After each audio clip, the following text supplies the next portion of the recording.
सोचो एक ऐसा बच्चा जो 4 साल की उम्र तक ठीक से बोल भी नहीं पाता था। स्कूल वाले कहते थे कि ये ज़िंदगी में कुछ नहीं कर सकता। लेकिन वही बच्चा आगे चलकर दुनिया का सबसे बड़ा वैज्ञानिक बनता है। उन्होंने ऐसी-ऐसी थ्योरीज़ दी जिनकी वज़ह से जीपीएस, स्पेस टेक्नोलॉजी और मॉडर्न फिज़िक्स तक काम करती है।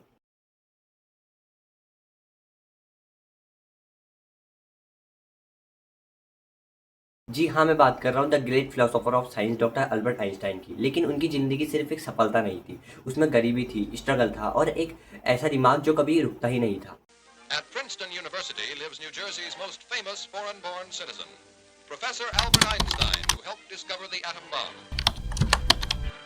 14 मार्च 1869 उल्म नाम के शहर में एक बच्चे का जन्म होता है जो कि जर्मनी में है। नाम अल्बर्ट आइंस्टाइन। उनके पिता एक छोटी सी बिजली की बिजनेस चलाते थे। परिवार कुछ ज़्यादा खास अमीर नहीं था।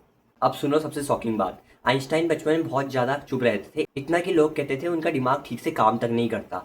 कई लोग तो ये तक कहते थे कि उनके टीचर जो है उन्हें कमज़ोर समझते हैं। लेकिन उस बच्चे के दिमाग में हमेशा सवाल रहते थे कि आसमान नीला क्यों है, बिजली कैसे दौड़ती है और अगर मैं बिजली के साथ दौड़ूं तो क्या होगा। बाकी बच्चे पढ़ते रहते थे और आइंस्टाइन सिर्फ सोचते रहते थे। एक बार आइंस्टाइन के पिताजी ने उन्हें कंपास दिया। उन्होंने देखा कि जो कंपास है वो एक ही डायरेक्शन में घूम रहा है। वो हैरान रह गए। उन्होंने कहा कोई तो इनविजिबल पावर है जो इसे घुमा रही है। बस वहीं से उनकी सोच बदल गई। वहीं से उनके मन में दुनिया के इनविजिबल रूल समझने का जुनून सवार हो गया।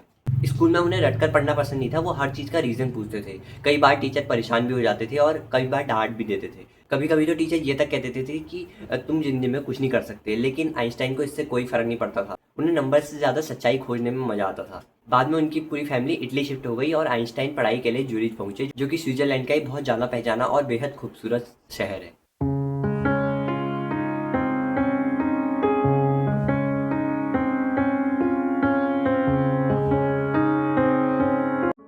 वहाँ उन्होंने मैथमेटिक्स और फिजिक्स पढ़ना स्टार्ट किया। लेकिन कॉलेज खत्म होने के बाद उन्हें नौकरी नहीं मिली।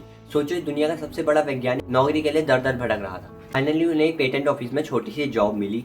वो लोगों के लिए इन्वेंशन चेक करते थे। लेकिन उसी छोटी नौकरी के दौरान उन्होंने दुनिया बदलने वाले आइडिया सोचे।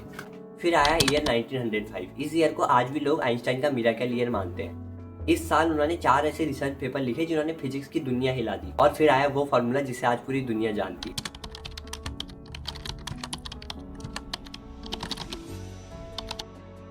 जी हाँ, E=mc²। इसका मतलब था एनर्जी और मास एक दूसरे में बदल सकते हैं। यानी बहुत थोड़ा सा मास बहुत ज़्यादा एनर्जी बना सकता है।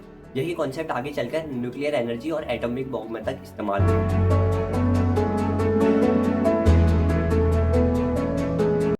धीरे धीरे दुनिया आइंस्टाइन को पहचानने लगी। उनके बाल बिखरे रहते थे, कपड़े हमेशा सिंपल, लेकिन उनका दिमाग दुनिया से 2 कदम आगे चल रहा था। लोग उन्हें जीनियस कहने लगे। 1921 में उन्हें नोबेल प्राइज इन फिजिक्स मिला। लेकिन मजेदार बात यह है कि उन्हें ये प्राइज उनके फॉर्मूला के लिए नहीं बल्कि इलेक्ट्रोमैग्नेटिक एनर्जी में काम करने के लिए मिला। उसी समय एडोल्फ हिटलर का दौर शुरू हुआ और जर्मनी में ज्यूइश के लिए बहुत ज़्यादा खतरनाक हालत होते जा रहे थे। उन्हें अपना देश छोड़ना पड़ा और बाद में जाके वो यूनाइटेड स्टेट शिफ्ट हो गए।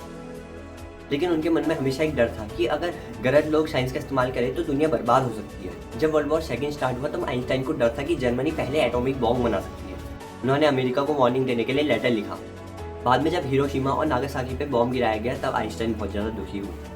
उन्हें लगा कि साइंस का इस्तेमाल इंसानियत बचाने के लिए किया जाना चाहिए, ना कि बर्बाद करने के लिए। आइंस्टाइन सिर्फ एक साइंटिस्ट नहीं थे बल्कि वो एक फिलोसोफर टाइप के इंसान थे जो कहते थे imagination is more important then knowledge. यानी कल्पना किताबों के ज्ञान से भी ज़्यादा जरूरी है।